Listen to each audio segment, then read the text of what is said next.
Hello friends, welcome back to Box of Media. അപ്പോൾ രാത്രി 2 ദിവസമായിട്ട് വീഡിയോസ് ഒന്നും ഇട്ടില്ല. കാരണം ഫുള്ള് മഴയുണ്ട്. ക്യാമറയത്ത് അതുപോലെ ഫോണിൽ ചാർജൊക്കെ ഇരുന്ന് അപ്ലോഡ് ചെയ്യാനും ഒരു രക്ഷയില്ല, അതുപോലെ ക്യാമറ ഷൂട്ട് ചെയ്യാനും ഒരു രക്ഷയില്ല. അപ്പോൾ ഞങ്ങളുടെ നാട്ടിലൊക്കെ ഫുള്ള് വെള്ളം കയറി, വീടൊക്കെ മാറ്റി പാർപ്പിച്ചൊക്കെയാണ്. അവിടെ വീട്ടിൻ്റെ ഉള്ളിലേക്കൊക്കെ വെള്ളം കയറി, ഇതിൻ്റെ വീടല്ല. അപ്പോൾ ഇത് നമ്മളെ ഏരിയയിലുള്ള വെള്ളം കയറിയിട്ടുള്ളൊരു സ്ഥലമാണ്.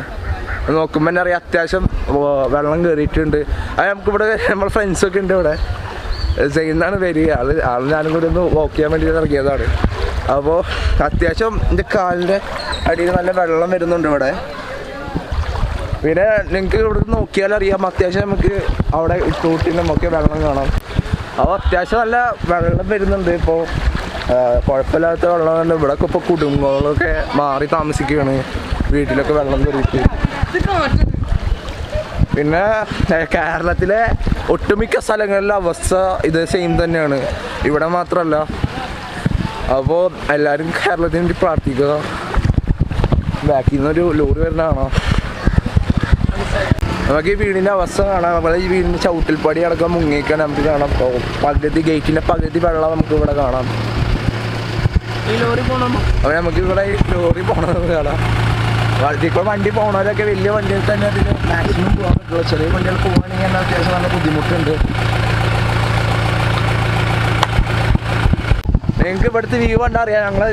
ഞങ്ങൾ പാടം മുക്കഞ്ചേരി പാടെന്ന് അറിയും. ഇവിടെ ഓൾമോസ്റ്റ് ഫുൾ വെള്ളം വായിക്കണം. ഇവിടെ എന്താ പറയുക, ഭയങ്കര ഒരു സംഭവം തന്നെയാണിത്. ഭയങ്കര ബുദ്ധിമുട്ടായിരിക്കണം ഇവിടുത്തെ ആൾക്കാർക്കൊക്കെ. ഇവിടെ ആൾക്കാരൊക്കെ മാറിപ്പാർപ്പിച്ചിരിക്കുന്നു. ഞാൻ പറഞ്ഞു, ഇവിടെ ആൾക്കാരൊക്കെ ഇതാ പോകുന്നത് നമുക്ക് കാണാം.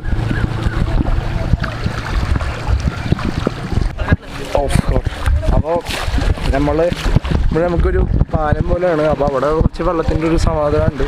അതിൻ്റെ അപ്പം വീണ്ടും വെള്ളത്തേക്ക് എൻട്രി ചെയ്യണം. ഇവിടെ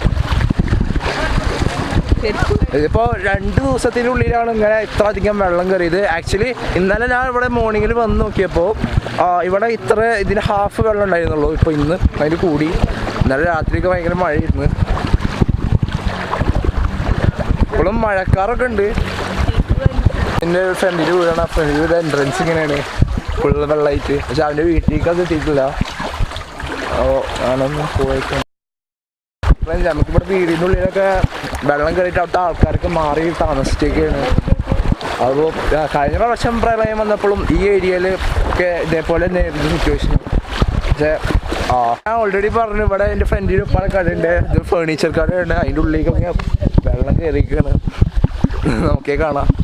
അത്യാവശ്യം നല്ല ഡെപ്തിലുള്ള വെള്ളം നമുക്ക് ഇവിടെ ഉണ്ട്.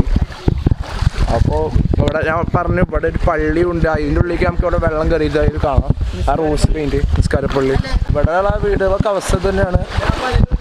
അതുപോലെ ഇവിടെ ഞങ്ങളെപ്പോഴും വൈകുന്നേരം ചായ പിന്നെ പോലെ പൊരിക്കഴി കഴിക്കാറൊക്കെ കടയുണ്ട്. അതൊക്കെ ആകെ വെള്ളത്തിലായിട്ട് വരും. നമുക്ക് കാണാം, ആകെ വെള്ളത്തിൽ മുങ്ങിയൊക്കെയാണ്. അപ്പോൾ ഇതാണ് നമ്മുടെ പള്ളി. അവിടുത്തെ അവസ്ഥ എനിക്കൊന്നും കാണാം. പള്ളിയുടെ ഉള്ളു വരെ നമുക്ക് വെള്ളമുണ്ട്. ഞാൻ ഓൾറെഡി നേരത്തെ പറഞ്ഞു, ആള് എല്ലാത്തിനും കട്ട സപ്പോർട്ടാണ്. നാട്ടിലെന്ത് ആവശ്യമുണ്ടെങ്കിൽ ആൾ മെയിനായിട്ട് അവിടെ ഉണ്ടാവും. അത് ആളൊരു നല്ല പോസിറ്റീവ് മൈൻഡാണ്. പല ആൾക്കാരും ഇവിടെ ഉണ്ട്. നമുക്ക് നിതാല് പിന്നെ പോലെ ഇവിടെ നമുക്ക് ബാസിലാണ് ആംബുലൻസ് അത്യാവശ്യം നല്ല റിസ്കിൽ തന്നെയാണ് ആംബുലൻസ് ഇവിടെ പോകുന്നത്.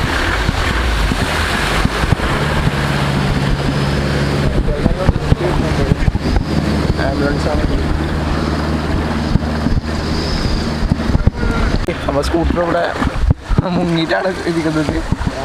അപ്പോൾ ഇവിടെയൊക്കെ നമുക്ക് ഇവിടെ ഒരു പാലം ഉണ്ടായിരുന്നു. അവിടെയൊക്കെ ആകെ ഫുള്ള് വെള്ളമാണ്. ഇവിടെയുള്ള ആ റീജിയനിലുള്ള വീടുകളൊക്കെ ആകെ പോയിട്ടാണ്. അവിടെയൊക്കെ ആൾട്ടാംശമില്ല.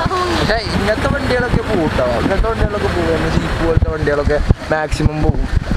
അപ്പോൾ ഇവിടുത്തെ കാര്യങ്ങൾ പറയുകയാണെങ്കിൽ അവിടുത്തെ ആൾക്കാരൊക്കെ മാറിയിരിക്കുകയാണ്. പിന്നെ പറഞ്ഞ ഇവിടെ നമുക്ക് കാണാം, അവിടെയൊക്കെ ആകെ വെള്ളമാണ്.